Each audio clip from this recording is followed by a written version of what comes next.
Hello, welcome to the Wildline Podcast. I'm your host, Dan. This is a podcast about movies and how much money they make at the box office.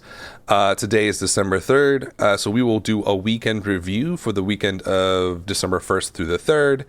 And in addition to sort of walking through the top 10, I'm going to highlight a little bit more the limited releases for a couple of reasons, sort of the art house movies.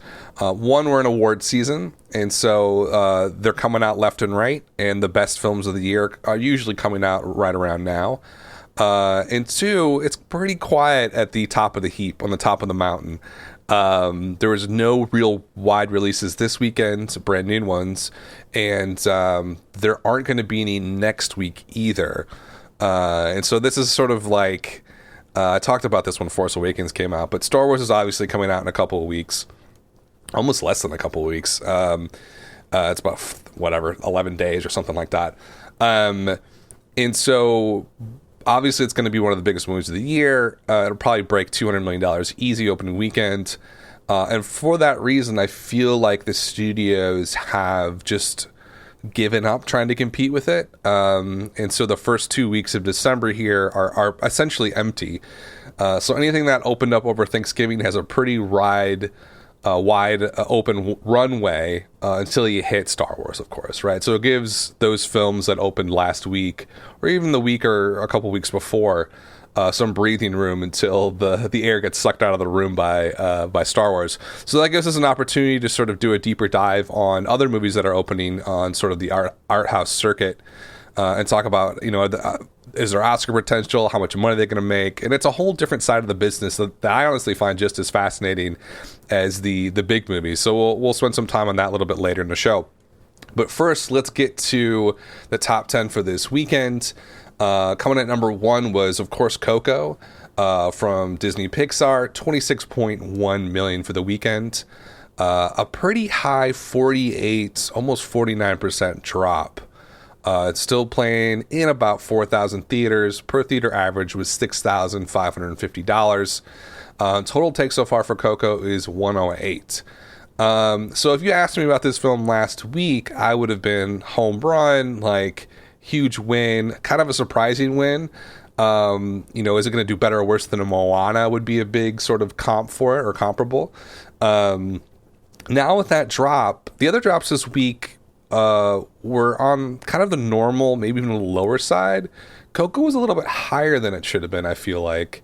Animated films like this, especially when they're high quality, tend to drop in the 30%. Normal film's going to be high 40s, low 50s. It's second weekend. Usually animation doesn't drop this much. So that suggests to me that Coco might be a little bit front-loaded. I don't think it's going to continue to drop at like 50%, but it seems pretty high for its second weekend. I would want those drops to be down, if I'm Disney, of course, want them to be in the 20 or the 30s. 20s is kind of like out there, almost like a Frozen type situation. Really abnormally high, or low, I should say. But I would want Coco to be in the 30% until the new year. And that's, I don't know. I don't know if this second weekend is just a fluke or everything was just maybe the Thanksgiving weekend brought out a lot of people to see this specific movie. I'm not really sure. I mean, it is a family holiday and it is a family movie. So that's possible that it was just maybe overrepresented on Thanksgiving weekend. But we'll see. We'll see how it plays out. Based on word of mouth, it has an A+ cinema score, which is like, I think, 1 of 3 this year. So you would expect the multiplier to be well over 3x. I would even point towards more of a 4x situation because it is an animated family film. They tend to have much better and longer legs. But we'll see. That drop just does seem a little bit high to me. I mean, 97% on Rotten Tomatoes from critics. Let's look at the audience score. 96 audience score.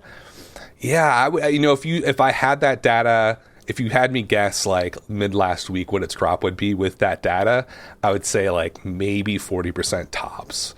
I would probably say 35 to 40%. So not sure what's going on there. There could be a situation where the percentage of Latinos who went to go see Coco really outmatched the percentage of the population, so it was overrepresented with the Latino crowd. I wonder if that might have caused some front loading too with this, but we'll see how it plays out. I think it's good enough where it's just going to stick around for a long time. Another issue too that sort of came into my head is that it's not technically a holiday film, right? It is about a holiday, but that holiday was back at the end of October in Mexico, right? So it's kind of a weird, we're almost, we're a good month from when that holiday was, a little bit more, not much more though. So I wonder if like that is sort of maybe depresses the numbers to the new year. I'm not sure. I win for this. I don't know. It's hard to even judge. You don't know the production budgets. Pixar usually doesn't release those. It did open at 50. Obviously, it's going to hit the 150 mark. I would want it to easily hit 200. That shouldn't, that's almost a 4x multiplier. I think that's totally doable. I think that's sort of the line for this. If it somehow ends up below 200, not great, but not a failure. Kind of a decent performance. If it goes over 200, that's in the sort of the big win territory for Coco. But that was number one. In number two, the infamous Justice League. 16.5, almost 16.6 million, another 60% drop. I think it dropped 60% last week. That's a terrible drop. Like there's no way I can spin anything with this film anymore. It's just a flaming car wreck right now. And it just seems to get worse and worse every week. It's in its third weekend. Total take so far is 197. That's what it was expected to make opening weekend when they first signed on the dotted line for this movie. It was definitely expected to do Avengers level $200 million opening weekend, and now it's just struggling to get there on its third weekend. Obviously, I did a whole show about this a few days ago. So, if you have not listened to that, please do. I find the Justice League failure to be super, super fascinating. And so I spent a lot of time talking about it. So if you're kind of nerdy about that sort of side of things, and it's not even about like the comic book sort of the comic book stuff, it's more about the business side of things and why films fail. And, what happened specifically with Justice League? Was it a good product? No. Was it conceived well? Not really. Was it the marketing? So I walked through all that in that special. So do check that out. It's on SoundCloud and YouTube and wherever you can find my podcast. It's out there. Where does Justice League go from here? I have no fucking clue, to be honest with you. It's just like maybe it gets to 230, 240. That's what people have been sort of floating around recently. That's awful. That's not even. That's beyond a disaster, and that's into just abject, like, awfulness territory. Like, it's just, someone's got to get fired over there. Like, I don't know who, but, one of the things I talk about in that special is sort of like, Justice League isn't just a film or even an individual product. It's a business unto itself, right? Just that one film probably cost well over $800 million alone to release total worldwide. Right, so that's a big business, and it's just basically failed to bring in the revenue. So somebody's got to go over there. I think someone on a high level has to go, whoever oversaw it on the C level, whether it was a CEO or CFO, COO, somebody on that level has to go. It just, you can't have disasters like this. And it's not like they weren't warned. Man of Steel did not have a great reaction. Batman versus Superman had an awful reaction from critics and people who saw it, just general audiences. And Suicide Squad, despite making some decent money, same reaction. Very, very negative, like 27% Rotten Tomatoes. Same with Batman versus Superman.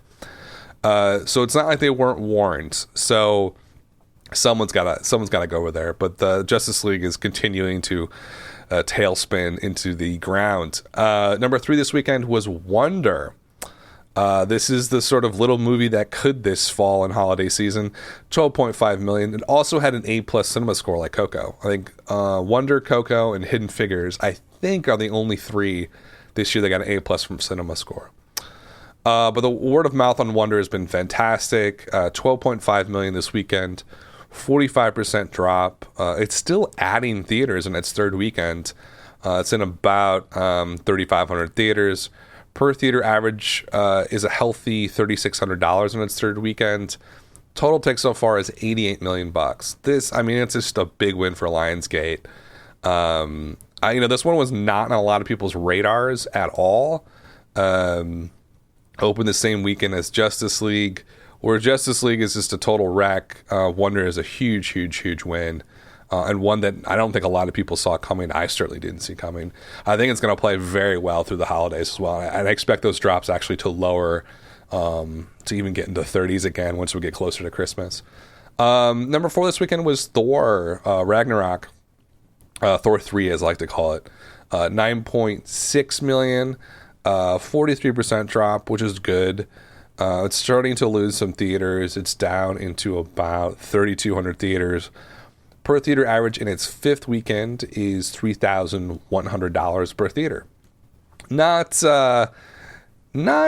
Nothing really bad about any of these performances. It is starting to lose some theaters there. Its drop is really healthy. A 43% drop in its 5th weekend is great. On that, I think that all has to do with word of mouth. Like, it was just a really fun movie.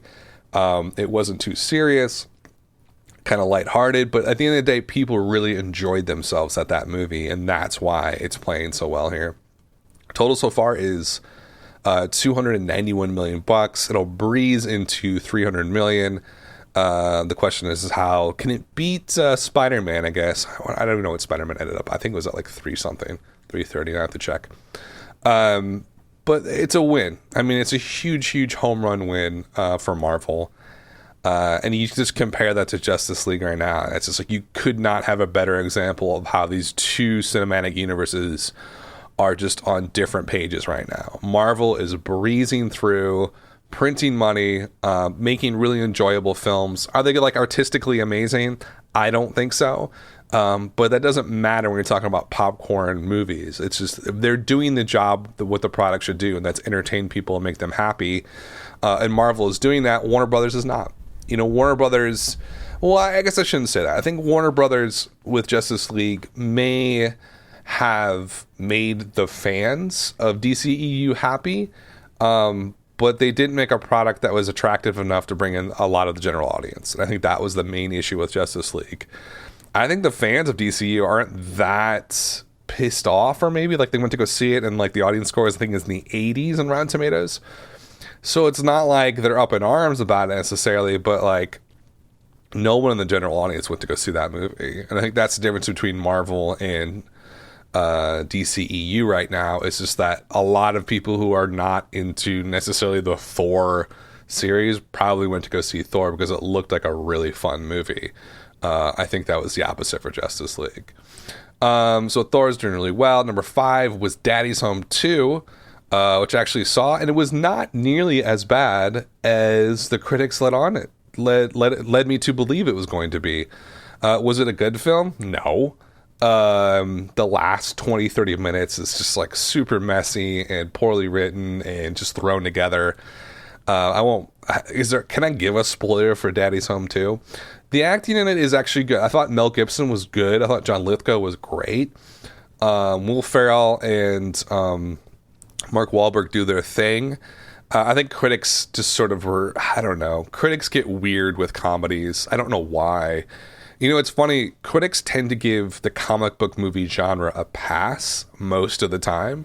I have a lot of problems with a lot of comic book movies and what they're trying to achieve artistically necessarily. And a lot of critics seem to give them a pass. I maybe give comedy movies a pass because it's about laughing. It's about having a good time. I sort of don't view them so critically as the normal film critic would. And I saw something, I see something like Daddy's Home 2, and it's like, it's not awful. I thought it was better than Bad Moms 2, to be honest with you. Not that that was great, but it's not like a train wreck, right? And I think it will connect with general audiences all the way through the holidays. And maybe it was a smart move to release it that early. I don't know. I probably would have pushed it into this weekend. This weekend and next weekend are wide open. Like, why not just, put it in now? I think it would pop off more that weekend. And, like I always say about opening weekends, it is everything sort of everything is a reaction to the opening weekend, right? If you open at 30, good luck to get to 100, right? If you open at 40, though, it's a whole different ballgame, right? It's that big of a difference opening weekend. And so I would have pushed into December, but that's just me. So how did it do? $7.5 million this weekend, a great 43% drop for a film like this. 3,400 theaters still. Per theater average was about $2,200. Total take so far is $82 million. Production budget was pretty high, and there's no way it's gonna do what the original did. And you have to wonder why. Like, they spent a lot more money on this one. The original opened at 38, closed at 150. It opened on Christmas Day. Remember that, Christmas Day 2015. I feel like that, maybe they should have done that again. I think they pushed it out way too early this year. It was open on November 10th, so it's almost been like a month that it's been out. So it's sitting at, Daddy's Home 2 is sitting at $82 million right now. There's no way it's going to get to 150. It feels like it's going to come pretty below that. The issue is this. It's that, like, the release windows now and the way people see movies has continued to compress, right? So it's like almost like time moves faster now, or it feels like a lot more happens on a weekly basis than it did 10, 20 years ago. Maybe that's just my age or whatever. If you're a political junkie, you'll know exactly what I'm talking about. It feels like 1,000 headline stories come out every day now. But in terms of like relating that back to how movies are viewed and consumed, think about it in this sense. If Daddy's Home opened this weekend or next weekend, it would still feel pretty fresh by the time we got to Christmas and New Year's. But now by the time we get to New Year's, it's already been out almost 2 months, and it just doesn't seem as relevant or fresh anymore. And that's it's almost like the shelf life of a new wide release seems to be getting shorter and shorter. I feel like by the time you get to a month, it starts to feel pretty stale. And so I think they just made a mistake they thought that they could open it up in early November, get that Thanksgiving bump, and sort of ride that into the sunset of Christmas and New Year's. I just don't think that's going to happen very well to them. I think it's still going to be in theaters, right? But it's not going to make enough or a ton of money during Christmas or New Year's like the first one did. And now it's running headlong. Before, it was the first one opened 2 weeks after Force Awakens came out, so it did sort of have some counter programming legs to it. Now it is, and it felt very fresh, like 2 weeks after Force Awakens. Now it's hitting its sort of sell by stale date right when The Last Jedi comes out. I think it's going to be like a knockout punch to this movie and Bad Moms Christmas. If I'm a theater owner, do I want to keep this movie around if it's only going to get me $2,000 per theater over the week? I don't know. It just seems like a bad move. And there's also no foreign audience for this film really at all. This one will be break even at best, might even be a loss for Paramount on that one. Let's keep going. Number 6 this weekend was Murder on the Orient Express. I don't think I've said Murder on the Orient Express right once this entire, the 30 times that I've talked about it. 6.7 million, about a 49% drop. Added a few theaters this weekend. It's in 3,200. Per theater average is $2,093. Total take so far is actually above Daddy's Home 2, open on the same weekend, with about a $14 million less production budget of $55 million. Murder on the Orient Express is at almost $85 million in its fourth weekend. I can't really tell how good of a performance that is. It's certainly not a huge loss, and it's certainly not a huge win. It feels kind of like right in the middle for Murder on the Orient Express, put up by Fox. I'm not really... Is it good enough to do another movie like that? Probably not, but I don't think Fox is too upset by that performance. Number 7 this weekend was an art house feature, which is trying to go to wide release and mass appeal. Lady Bird from A24 took in 4.5 million, 12% increase. That's mostly because it added about 400 theaters. It's in about 1,200 theaters total, which is great for a limited release. I'm honestly surprised that they got to that many theaters. Per theater average is a decent 3,800. It is in its fifth weekend. I actually just saw this film this last week. The hype was way too much. I had to see it. I'm one of those people where it's like, I'm kind of a curmudgeon, and but if hype gets to a certain level, it's like, I gotta go see what this is all about. It has 100% on Rotten Tomatoes. It's the best reviewed film on Rotten Tomatoes of all time. I kind of gotta look at the details of that and see if I can see how many reviews. I think it was like 180 reviews are up. You know, there's going to be some jerk that's going to get a negative review, so it's not 100%. 185 reviews on Rotten Tomatoes, 8.9 out of 10 is the rating. Top critics, obviously, 100%, but also a 9.4 rating from them. So you can't say anything negative about that critical response to Lady Bird. Audience score is a little bit lower, 86% on Rotten Tomatoes. I wonder if CinemaScore did this movie yet. CinemaScore tends to not do smaller films. They haven't done it yet.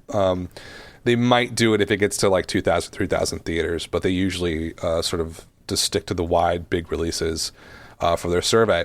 So what can you say about Lady Bird? I mean, if I'm looking at this performance, that per theater average doesn't seem that great. It's not bad. It's just like, it's not huge.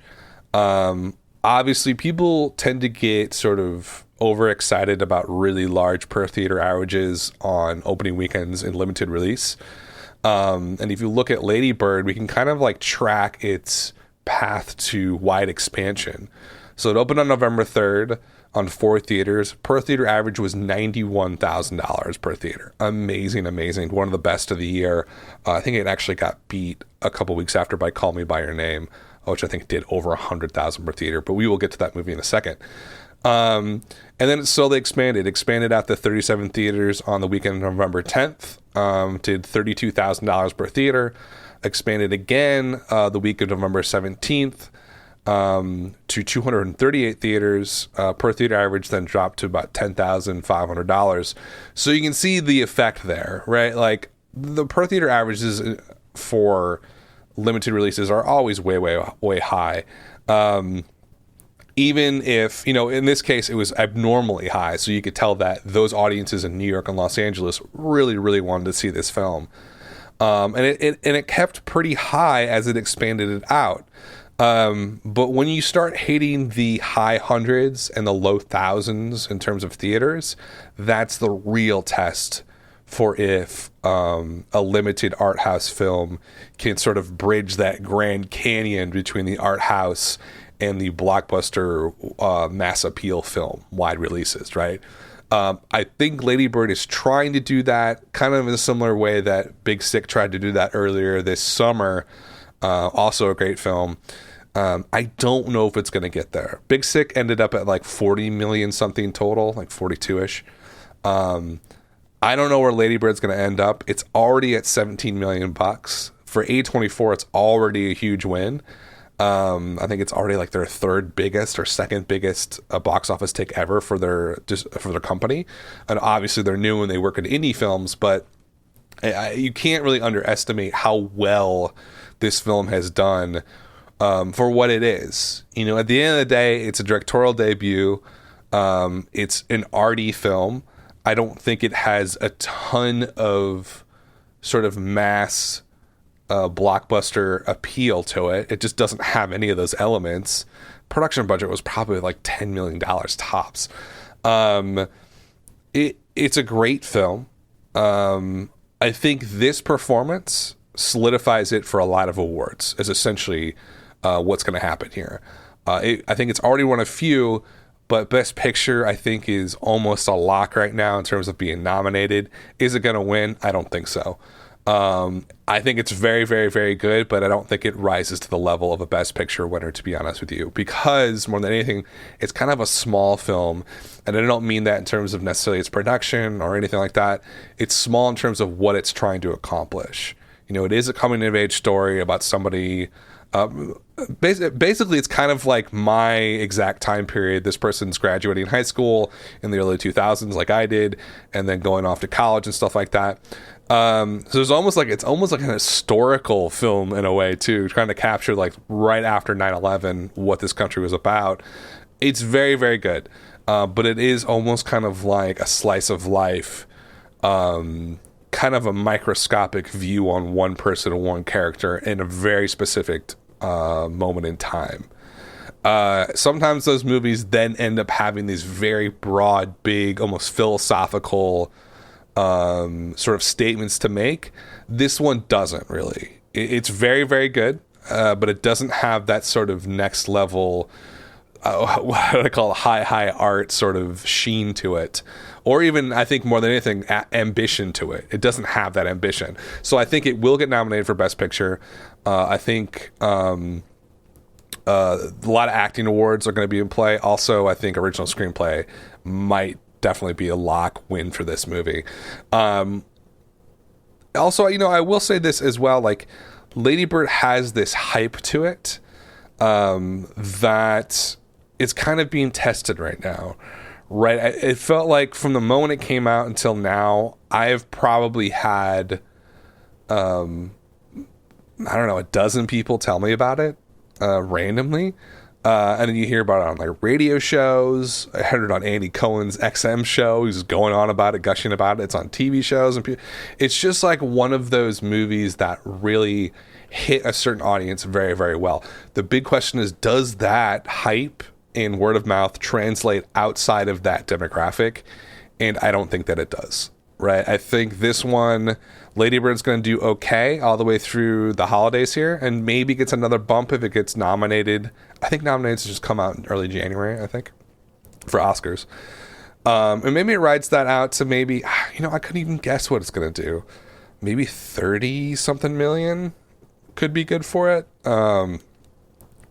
If it keeps having really, really low drops like it is, it could get up there in the 40s maybe. But I get the feeling too that it may not play in the middle of the country as well as it's played in the bigger cities. Like I went to go see it, I don't know, was it last week in the middle of the week, like during the day, and it was like, it was kind of packed. It was a small theater, but like I'm in Nashville, like it's not like an epicenter of culture or anything like that. I guess for music it is, but for other things it's not.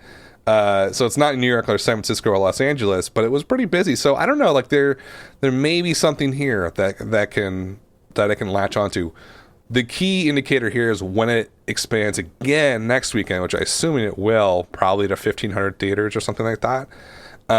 If that per theater average can stay in the 3,000, high 2,000 range, it would be decent. But if it starts to drop, if it gets close to that 2,000 line as it expands, it's going to run out of steam essentially. But I think the overall story for Lady Bird is that really great performance, big win for A24, a lot of award contention going on. But will it make that leap from art house to mass appeal? I'm still thinking probably not. Speaking of art house films trying to make the leap, number 8 this week was 3 Billboards Outside Ebbing, Missouri. 4.5 million, added 800 theaters this weekend, so this is a big expansion for it. It's in 1,400 theaters. Per theater average was 3,168. Total take so far is 13.6 million. I thought this one would play a little bit better than Lady Bird as it expanded. But I don't know. It may be the same situation for 3 Billboards, despite the fact that it takes place in Missouri. It is an art house film. No, it's Fox Searchlight. It's dark, it's gritty, has a lot of edge to it. It's definitely art house, and it's also trying to make this leap. And I don't like Lady Bird. I just don't think it's going to happen. I think Lady Bird's going to do better than 3 Billboards, but both are going to do really, really great when it comes to awards, especially acting awards for 3 Billboards. I mean, Woody Harrelson. Who else is in this? I have to double check. Sam Rockwell, probably, maybe supporting role. Frances McDormand is probably going to be a Best Actress nomination for this. I mean, it's sort of like I kind of thought 3 Billboards was going to make that leap and maybe get into the 40, 50, $60 million range total take. It doesn't look like it's going to happen, though. That per theater average is way too low for only 1,400 theaters. But just like Lady Bird, I think it's a pretty decent performance for an indie.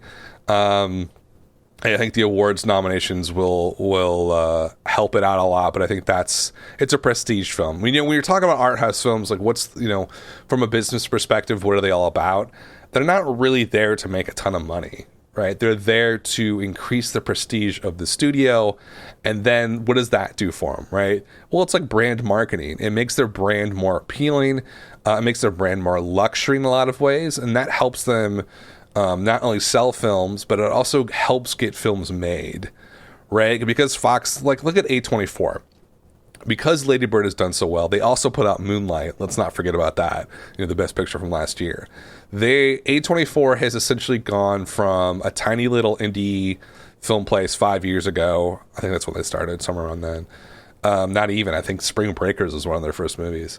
Now with Lady Bird and Moonlight, they essentially can get huge names. Some of the more artistic sort of titans that are working now to put out a film on A24 because they have these calling cards. Hey, look what we do with Lady Bird. Hey, look what we do with Moonlight. We can treat your film well. They also really get marketing. They're really good at marketing their films.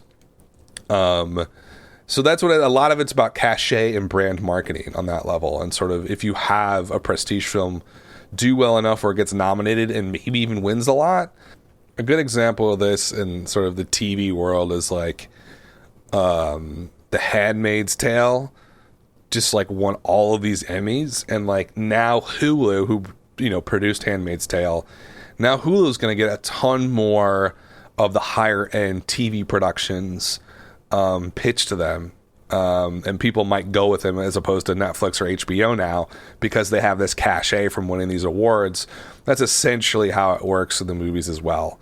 And so if Lady Bird and Three Billboards take home a lot of awards, A24 and Fox Searchlight will have a better or more of an ability to produce bigger films that are still probably pretty arty, but maybe like a Sofia Coppola would go to them, whereas before she wouldn't. It's kind of something like that. So in any event, so that was number 8. Number 9 was The Star this weekend, 4 million, 42% drop, which is okay. Not super great for animated film. Total gross so far is only $27 million. Sony only spent $20 million on this movie, so like it's kind of a push, maybe in a little bit of a loss, but maybe it does well on home video and stuff. I'm not really sure. It does not seem like a big win at all for them. Rounding out the top 10 was A Bad Mom's Christmas from SDX, 3.4 million, 28% drop. Heyo, that's pretty good. I think that's the lowest drop of any movie that's sort of not expanding in the top 10. That's a really kind of an outlier there. Didn't lose a lot of theaters, still in about 2,250 theaters. Per theater average was about $1,500. Total take so far for Bad Moms Christmas is 64. Won't be able to touch the original Bad Moms, but it cost $28 million, hardly anything. It's interesting though. It opened the same. I guess it opened the weekend before Daddy's Home 2, I think. So it's been around a little bit longer. Has about 20 million less than Daddy's Home 2, both Christmas home themed movies. So, I don't know. I feel like Bad Moms Christmas is not a great performance. Definitely middling. I don't think it's going to be a loss because the production budget was so low. But I think at the end of the day, there's not going to be another Bad Moms movie for a while. It just did not perform good enough. So that's the top 10 with a couple of limited releases in there. Lady Bird and Three Billboards, and then top 10 now. Just outside the top 10 was a brand new limited movie art house film, The Disaster Artist, also from A24. I mean, A24 is just they're the coolest. I think they're the coolest studio by far. I don't know. They're doing the best and most interesting movies out there. And they also have such a good, I don't know if it's a good eye, but their marketing's great, and they really sort of get what is culturally hip and relevant right now. Like, they just get it, and it's so hard to quantify. And it's just like, you just know it when you know it, right? Like, you know something's cool when you see it, but there's no other way to really describe it, right? A24 gets what's cool and interesting. And so Disaster Artist did 1.2 million this weekend, opening in 19 theaters, $64,000 per theater. That's really good. Like, if you compare it to Lady Bird or Three Billboards or Call Me By Your Name, it's lower than their first weekends. But here's the issue. 19 screens is a lot for a limited release first weekend. It's like 4x more than the average. So its per theater average being at almost $65,000. Really, really great performance for the Disaster Artist. Obviously, this is the James Franco film that is based on a book about the making of the cult film The Room. It is such a weird meta piece of art that if I was at a big studio and you tried to pitch this to me, I'd be like, nope, absolutely not. No one has any idea what you're talking about.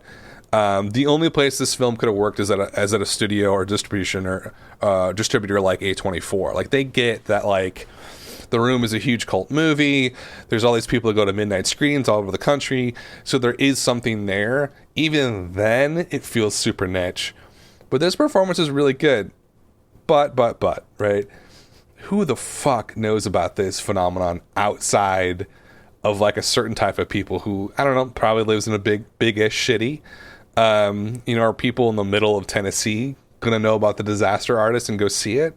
That's what it takes to really become a big movie.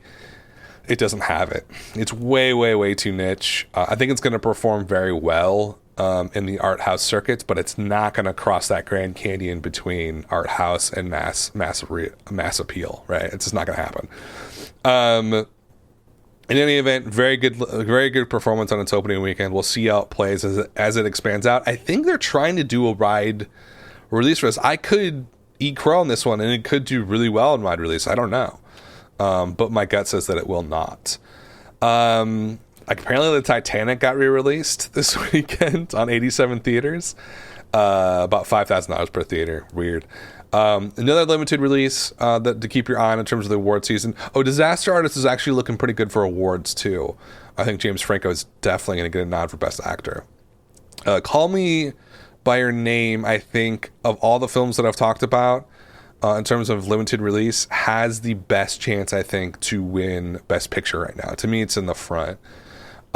This is sort of a love story between a sort of man in his 20s and like a younger man. I think it's like 18 in the film or 17 in the film.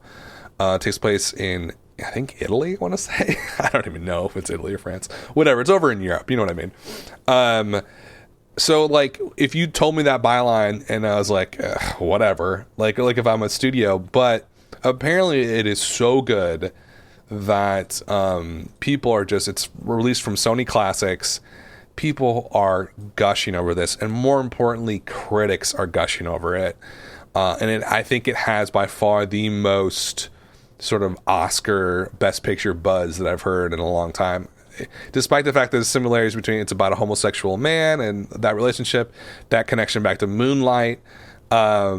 Despite that connection, it does kind of feel similar to that film and how it's growing. It's definitely not an Omaha, Nebraska film that's going to play very well, right? It's not one of those middle of America films. Neither was Moonlight. Moonlight made like $23 million total at the box office. But the way critics have talked about it is so positive, and they're so passionate and emotional in their reviews about it.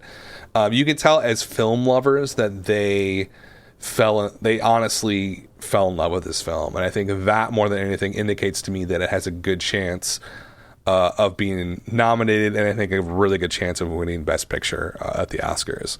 Its financial performance is decent so far. It's still only on limited release in 4 theaters. Per theater average is $70K right now. I expect it to start expanding here pretty soon. It should be.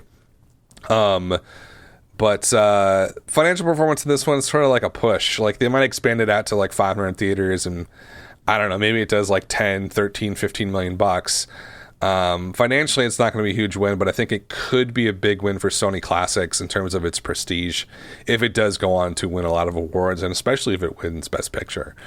Um, I think just like a real quick recap of all the limited art house movies we're talking about. I think, in terms of Best Picture, Call Me by Your Name feels like has the best potential for winning Best Picture.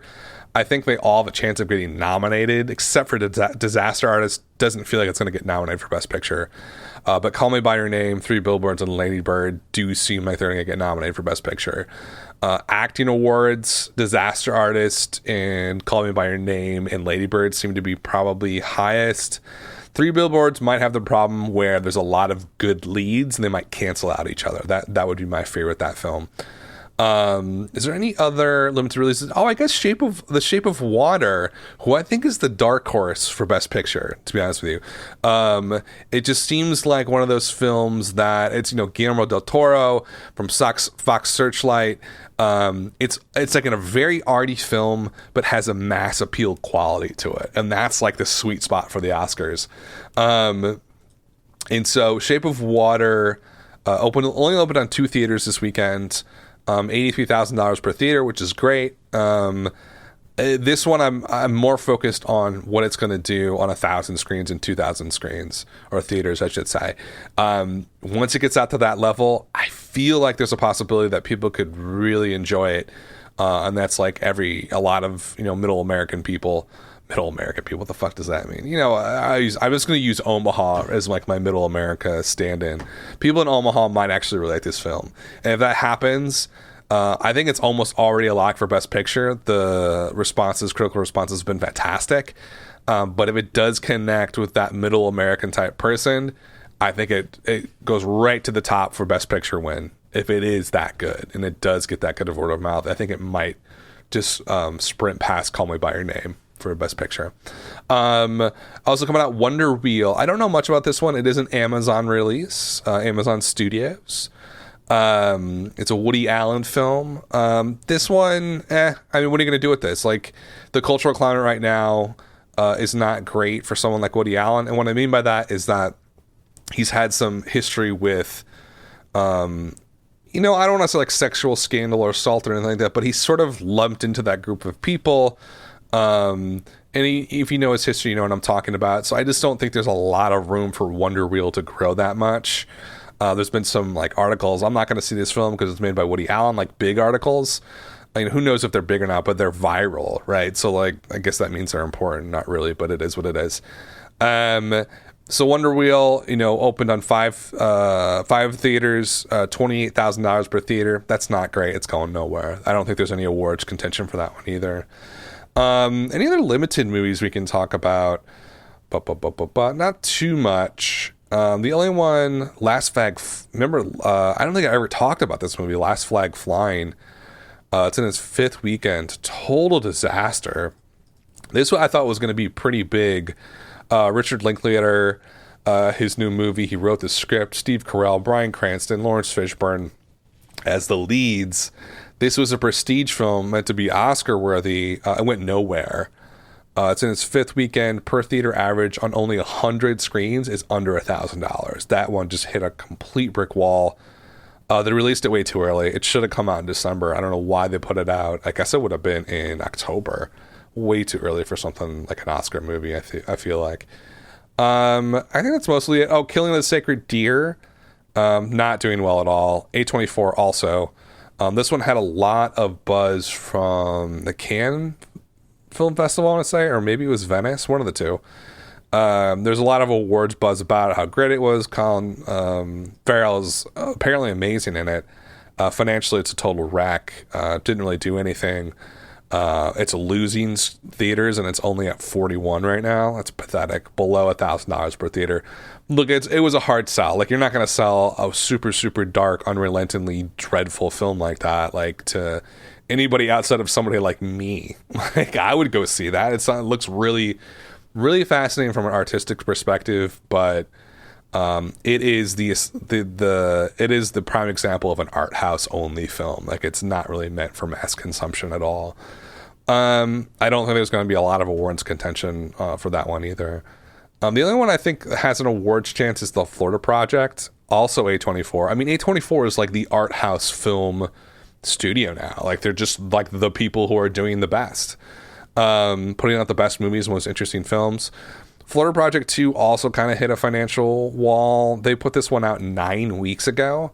God, I think I've been talking about it. It feels like I've been talking about that movie for a long time. Total take so far is 4.8 million. It's going nowhere now. Like I think they tried to expand it, and like just like Killing a Secretary hit a brick wall. So I think, despite the fact that it has not done well financially, I do think there's something about that film that will warm the hearts of Oscar voters. I really do think that. I think it has a good chance, especially director. I hear best director is looking good for Florida Project, and also maybe screenplay. Best picture might be a little bit of a stretch for it because it feels like a little bit too small of a film, to be honest with you. Needed to do a little bit better financially to get up there. Shouldn't be that way, but that's just the way it is. Okay, that's it. That's all I really got to talk about. Interesting top 10. If I, kind of conceptualize everything, or contextualize everything, I should say. Coco's doing really well. Justice League is a disaster.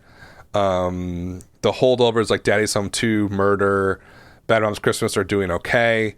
I really think that the big story is these limited releases, to be honest with you. Lady Bird's doing quite well. Three Boards is doing pretty well. We'll see how The Disaster Artist expands next week. I just don't think it can do very well.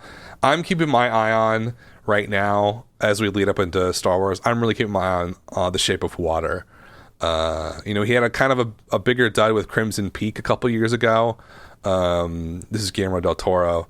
I feel like there's something special about that movie, The Shape of Water. I get the feeling in my gut that it's going to win Best Picture. I don't know why. I just feel it. I feel that.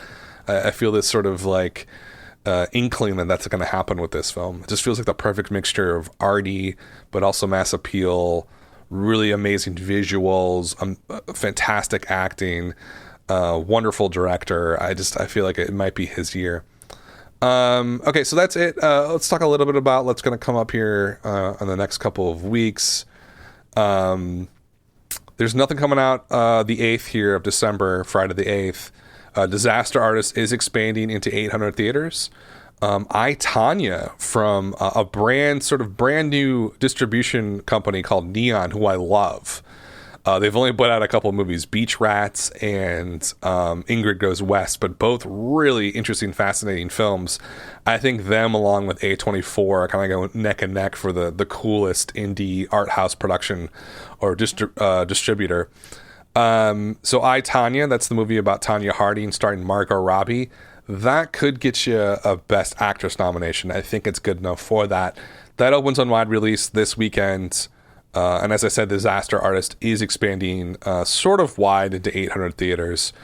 Broad Green Pictures is putting out a movie called Just Getting Started. Oh, I just saw a trailer for this. I didn't know what this was until like a week ago. Morgan Freeman, Tommy Lee Jones, Rene Russo, PG-13 action comedy. Broad Green Pictures just doesn't really have the cachet to do a lot, so I don't think it's going to go anywhere.